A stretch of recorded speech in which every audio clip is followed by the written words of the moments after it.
जय Jagannath hello friends this Vasudev Panda welcome to master of English पिले आध्यात्मिक वीति ऑप्शनल एरिया गोटे चैप्टर प्रथम प्रबंध तार क्वेश्चन आंसर आलोचना करवा एमसीक्यू आलोचना करवा आसंता परीक्षा पाई तो सिलेक्टेड एमसीक्यू अच्छी पिले वीडियो को शेष पर्यंत देखा टेक्निकल इश्यू कारण मुझे टिक करि पारि नाही तो तुम्हें केवल मो उत्तर कहीजी आउ तुम्हें ताकू गेस करके चलो ताले आरंभ करिया पिले नुआर जदि कुछ चैनल को सब्सक्राइब करबा भूलियो नहीं वीडियो को लाइक आउ शेयर कर दो आप समस्त पाखे पहुँची पार तुम अच्छी।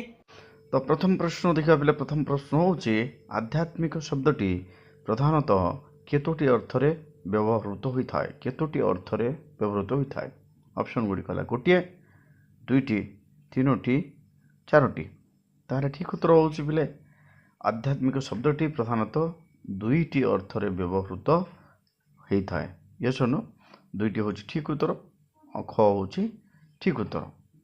वर्तमान देखिबा आमे दुई नंबर प्रश्न कौन बहिर्जगतर पृथ्वी क्योंथिरे गठित ऑप्शन ए माटी बी पानी सी वृक्ष घ पंच महाभूत ताहले पृथ्वी क्यों जिनस बहिर्जगतर गठित पिले एक्चुअली जो कह जाए पृथ्वी माने पृथ्वी आप तेज वायु आकाश या पंच महाभूत बोली कह जाए आउ यही सबू जिनस को नेले माने सबू जिनस सृष्टि होता है बोली कह जाए ताहले कौन हम उत्तर ठीक हम घ पंच महाभूत गठित बहिर्जगतर पृथ्वी पंच महाभूत गठित घटा हूँ ठीक उत्तर। बर्तमान देखा आम तीन नंबर प्रश्न कौन अच्छे पिले अध्ययन क्षेत्र में अधिकारित्व कहार प्रथम साधना option A Guru option B शिष्य ऑप्शन ग ईश्वर ऑप्शन घ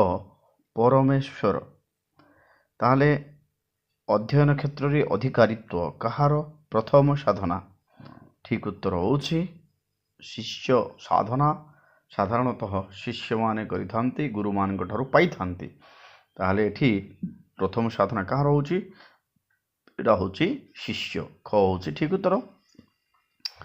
वर्तमान में देखिबा 4 नंबर प्रश्न कौन महात्मा गांधी आध्यात्मिक भित्तिरे कहार कर्षण पाई क्षेत्र खोली देइछन्ति ऑप्शन ए आत्मबल ऑप्शन बी आत्मविश्वास ऑप्शन सी आत्ममर्यादा ऑप्शन डी आत्मधर्म ताहले महात्मा गांधी आध्यात्मिक भित्तिरे कहार कर्षण कले चाष उपयोग हाँ क्षेत्र खोली देइछन्ति ठीक उत्तर हम आत्मबल मनुष्यर जदि आत्मबल थाए ताहले मनुष्य सबू किछि करि परिबो एनीथिंग से जहाँ भी चाहिए सेटा करि परिबो महात्मा गांधी अनुसार। वर्तमान 5 नंबर प्रश्न आम देखा पे 5 नंबर प्रश्न कौन अच्छे तुम 5 नंबर प्रश्न है वेदांत दर्शन और सांख्य दर्शन रे दुख को केते श्रेणी रे विभक्त करा जाइछि ऑप्शन क 2 ऑप्शन ख 5 ऑप्शन ग 3 ऑप्शन ख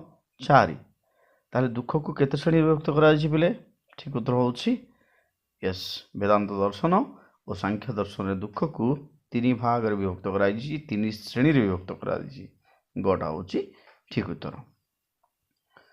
परवर्ती प्रश्न आम देखा 6 नंबर प्रश्न गीतार क्यों अध्याय रे श्रीकृष्ण आपना को विद्यामान मध्य आध्यात्म विद्या बोली कहिसंती विद्यामान मध्य निज कौन कहते आध्यात्म विद्या बोली कहिसंती तो अध्याय गुड़िक हूँ प्रथम दशम ख प्रथम देन ग चतुर्थ घ एकादश दशम प्रथम चतुर्थ एकादश तो कौ अध्याय कहुई प्रकृत में यह दशम अध्याय ही कहुई जे भगवान श्रीकृष्ण कहते मो विद्या मध्य आध्यात्म विद्या अटे बोली कहते। 7 नंबर प्रश्न हूँ क्यों नदी कूल प्रथमे आर्य मानक कंठरू दिव्य गीतिका प्रकाश पाइथिला option A Brahmaputra option B Ganga option C Yamuna option D Saraswati क्यों नदी कूल प्रथमे आर्य मानक कंठरू दिव्य गीतिका प्रकाश पाइथिला तारे ठीक उत्तर कौन ठीक उत्तर हूँ सरस्वती नदी कूल प्रथमे आर्य मानक कंठरू दिव्य गीतिका प्रकाश पाइथिला तेणु सरस्वती को विद्यार देवी बोली कह जाए आम पुराण रे वर्णित होइकी अछि तो सरस्वतीता हूँ ठीक उत्तर, घटा हूँ ठीक उत्तर। वर्तमान देखिए आम 8 नंबर प्रश्न। गुरुंकर संतोष भाजन हेले शिष्य माने कौन लाभ पाई उपयुक्त हुवन्ति? क वेद ज्ञान, ख ब्रह्मज्ञान, ग साधारण ज्ञान, घ दैव ज्ञान। ताहले गुरुंकर संतोष भाजन हेले शिष्य माने कौन लाभ करिथांती उपयुक्त हुवन्ति? ठीक उत्तर हम पिले यस ब्रह्मज्ञान। जेतेबेले गुरु शिष्य मान उपरे संतुष्ट हुवन्ति, तृप्त हुवन्ति, से समय गुरु शिष्य मान ब्रह्मज्ञान प्रदान करिथांती। खटा हूँ ठीक उत्तर। 9 नंबर प्रश्न तुम एबे। प्रभु को खाद्य समर्पण करी भारतवासी क्यों रूपरे ग्रहण करुथिले? क हूँ प्रसाद, ख हूँ भोजन, ग उचिष्ट, घ अर्ण। ताहले प्रभु को खाद्य समर्पण करी, प्रभु कहले ये भगवान विषय कहुई। एबे भी आमर गोटे परंपरा अच्छे पिले आमे खाइबा पूर्व समस्ते भगवान को अर्पण करिथाउ, कारण आमे समस्ते भावी थाउ जे भगवान को अर्पण कले ताहा प्रसाद हो जाए। तो 9 नंबर प्रश्न ठीक उत्तर होची भारतवासी प्रसाद रूप में ग्रहण करुले, कोटा हूँ ठीक उत्तर। 10 नंबर प्रश्न। 10 नंबर प्रश्न देखिया पिले क्यों वेदरु चतुर्वर्ण प्रसंग जना पड़े? Option A Yajurveda, option B Atharvaveda, option C Rigveda, option D Samaveda. चतुर्वर्ण कहले पिले आमर जो ब्राह्मण, क्षत्रिय, वैश्य, शूद्र आग जाति को वर्ण बोली कहा जाउतला, ए विषय क्यों वेदरु जना पड़े बोली प्रश्न। तार ठीक उत्तर हम 10 नंबर प्रश्न। आमर जो ऋग्वेद अच्छी, ऋग्वेद ए जातिर प्रसंग वर्णित होती, तो यही चतुर्वर्ण प्रसंगटा ऋग्वेदर ही जना पड़ी थाए। गटा हूँ ठीक उत्तर। वर्तमान देखा 11 नंबर प्रश्न। चतुर्वर्ण्यम मया सृष्टम गुणकर्मम विभागश, यही उक्ति क्यों उद्धार करा जे चतुर्वर्ण मुहि सृष्टि करिछि, गुणकर्म अनुसार विभागीकरण करिछि। तार संस्कृतर जो अर्थ होची ए उक्ति क्यों उद्धार कराई? ऑप्शन महाभारत, बी गीता, सी कपिल संहिता, डी रामायण।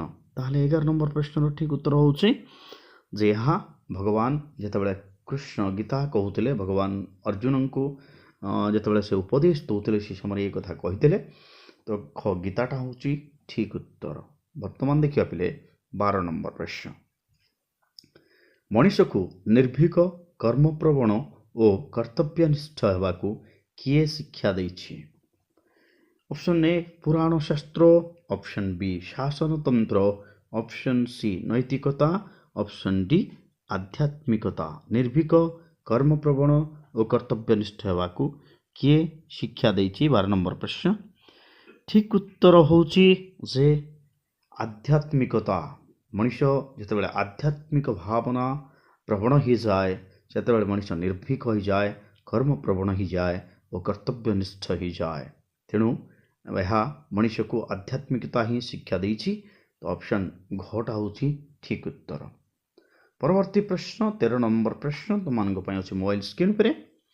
आध्यात्मिक भारत आधुनिक मानव जाति प्रति एक स्पृहणीय आदर्श बोली किए पृथ्वी समक्ष प्रचार करिछन्ते? क निगमानंद, ख विवेकानंद, ग रामकृष्ण, घ श्री अरविंद। ताहले आम जानिचे पिले विश्व विजयी विवेकानंद बोली, तो स्वामीजी विवेकानंद आध्यात्मिक भारत आधुनिक मानव जाति प्रति एक स्पृहणीय आदर्श बोली प्रचार करिछन्ति। ठीक उत्तर होछि ख स्वामी विवेकानंद। 14 नंबर प्रश्न। ब्रह्मशक्ति ही विश्वर मूल पदार्थ बा मूल कारण रूपे विद्यमान बोली कहा द्वारा प्रतिपादित होइछि? ऑप्शन गुड़िक है क वेदांत दर्शन, ख सांख्य दर्शन, ग पुराण शास्त्र, घ श्रीमद् भगवत गीता। 14 नंबर प्रश्न ठीक उत्तर होछि ऑप्शन क वेदांत दर्शन अनुसार ब्रह्मशक्ति ही विश्वर मूल पदार्थ और मूल कारण रूपे विद्यमान बोली प्रतिपादित होइछि। कटा होछि ଠିକ୍ ଉତ୍ତର। 15 ନମ୍ବର ପ୍ରଶ୍ନ, ପ୍ରାଚୀନ ଭାରତର କେଉଁ କ୍ଷେତ୍ରରେ ଆଧ୍ୟାତ୍ମିକତା ମୂଳମନ୍ତ୍ର ରୂପେ ବିଦ୍ୟମାନ? ଅପସନ୍ ଗୁଡ଼ିକ ହେଲା କ ପୌରାଣିକ, ଖ ଅର୍ଥନୈତିକ, ଗ ନୈତିକ, ଘ ସାମାଜିକ। ତାହେଲେ ଠିକ୍ ଉତ୍ତର ହେଉଛି ପିଲେ, ଠିକ୍ ଉତ୍ତର ହେଉଛି ପ୍ରାଚୀନ ଭାରତର ନୈତିକ କ୍ଷେତ୍ରରେ ଆଧ୍ୟାତ୍ମିକତା ମୂଳମନ୍ତ୍ର ରୂପେ ବିଦ୍ୟମାନ। ଗଟା ହେଉଛି ଠିକ୍ ଉତ୍ତର। ବର୍ତ୍ତମାନ ଦେଖିବା ଆମେ ପରବର୍ତ୍ତୀ ପ୍ରଶ୍ନ, 16 ନମ୍ବର ପ୍ରଶ୍ନ, କର୍ମଭକ୍ତି ସମନ୍ୱିତ ଓ ଜ୍ଞାନର ସାଧକ ନହେଲେ ତାହା କେଉଁଥିରେ ପରିଣତ ହୁଏ? କର୍ମ ଭକ୍ତି ସମନ୍ୱିତ ଓ ଜ୍ଞାନର ସାଧକ ନହେଲେ, ଯଦି କର୍ମରେ ଭକ୍ତି ନଥାଏ ଏବଂ ଜ୍ଞାନର ସାଧକ ହୋଇନଥାଏ ତାହା କେଉଁଥିରେ ପରିଣତ ହୁଏ? ଅପସନ୍ ଏ କୁକର୍ମ, ବି ଅକର୍ମ, ସି ସୁକର୍ମ, ଘ କର୍ମ। 16 ନମ୍ବର ପ୍ରଶ୍ନର ଠିକ୍ ଉତ୍ତର ହେଉଛି ଯେତେବେଳେ କର୍ମ ଭକ୍ତି ସମନ୍ୱିତ ଜ୍ଞାନ ସାଧକ ନହେଲେ ତାହା ଅକର୍ମରେ ପରିଣତ ହୁଏ। ଖ ହେଉଛି ଠିକ୍ ଉତ୍ତର। 17 ନମ୍ବର ପ୍ରଶ୍ନ, କିଏ ରାଷ୍ଟ୍ରର ବ୍ୟକ୍ତିମାନଙ୍କ ଚକ୍ଷୁରେ ମହତୀ ଦେବତାର ସ୍ୱରୂପ? ଅପସନ୍ ଏ ସେନାପତି, ବି ମନ୍ତ୍ରୀ, ସି ପ୍ରଜା, ଘ ରାଜା। ରାଷ୍ଟ୍ରର ବ୍ୟକ୍ତିମାନଙ୍କ ଚକ୍ଷୁରେ ମହତୀ ଦେବତାର ସ୍ୱରୂପ କିଏ? ଠିକ୍ ଉତ୍ତର ହେଉଛି ପିଲେ ରାଜା। ଆମ ଇତିହାସ, ଆମ କିମ୍ବଦନ୍ତୀକୁ ଯଦି ଆମେ ତର୍ଜମା କରିବା, ନିଶ୍ଚିତ ଭାବେ ରାଜାଙ୍କୁ ଭଗବାନଙ୍କର ପ୍ରତିନିଧି ରୂପେ ପୂଜା କରାଯାଏ, ମାନ୍ୟତା ଦିଆଯାଇଥାଏ। ତେଣୁ ରାଜା ହିଁ ଠିକ୍ ଉତ୍ତର। ପିଲେ ଆଜି ସମୟ ହୋଇଯାଇଛି, ତ ଶେଷ ପ୍ରଶ୍ନ ଆଲୋଚନା କଲା ପରେ ଏହି ପ୍ରଥମ ଭାଗ ଆଧ୍ୟାତ୍ମ ଭିତରୁ ଆମେ ସାରିବା। ସ୍ନାନ ଜଳରେ କେଉଁମାନଙ୍କୁ ଆରୋପ କରି ପ୍ରାଚୀନ ଭାରତର ବ୍ୟକ୍ତି ସ୍ନାନ କରୁଥିଲା? ଅପସନ୍ ଏ ଗଙ୍ଗାଦି ତୀର୍ଥମାନଙ୍କୁ, ବି ଦେବତାମାନଙ୍କୁ, ଡି ରାଜାମାନଙ୍କୁ, ଡି ହିମାଳୟ ଆଦି ପର୍ବତମାନଙ୍କୁ। 18 ନମ୍ବର ପ୍ରଶ୍ନ ଠିକ୍ ଉତ୍ତର ହେଉଛି, ବର୍ତ୍ତମାନ ବି ଦେଖିଥିବ ପିଲେ, ଆମର ଯେତେବେଳେ ପିତାମହ ମାନଙ୍କୁ ମାନେ ଯେତେବେଳେ ଅର୍ଘ୍ୟ ଦିଆଯାଏ, ଜଳ ମଧ୍ୟରେ ପଶିକି ଆଞ୍ଜୁଳାରେ ଜଳ ଦିଆଯାଏ, ସେ ସମୟରେ ତୀର୍ଥମାନଙ୍କୁ, ଗଙ୍ଗାଦି ତୀର୍ଥମାନଙ୍କୁ ଆହ୍ୱାନ କରାଯାଏ। ତାହେଲେ ଠିକ୍ ଉତ୍ତର ହେବ କ ସ୍ନାନ ଜଳରେ ଗଙ୍ଗାଦି ତୀର୍ଥମାନଙ୍କୁ ଆରୋପ କରି ପ୍ରାଚୀନ ଭାରତର ବ୍ୟକ୍ତି ସ୍ନାନ କରୁଥିଲା। ତ ଠିକ୍ ଉତ୍ତର ହେଉଛି ଅପସନ୍ କ। ଆଜି ପାଇଁ ଏତିକି, ସମୟ ଯାଇଛି। ଏହାର ଦ୍ୱିତୀୟ ଭାଗରେ ଆମେ ଆହୁରି ପାଖାପାଖି 20ଟି ପ୍ରଶ୍ନ ଆଲୋଚନା କରିବା। Thank you, thanks for watching, stay tuned with master of English.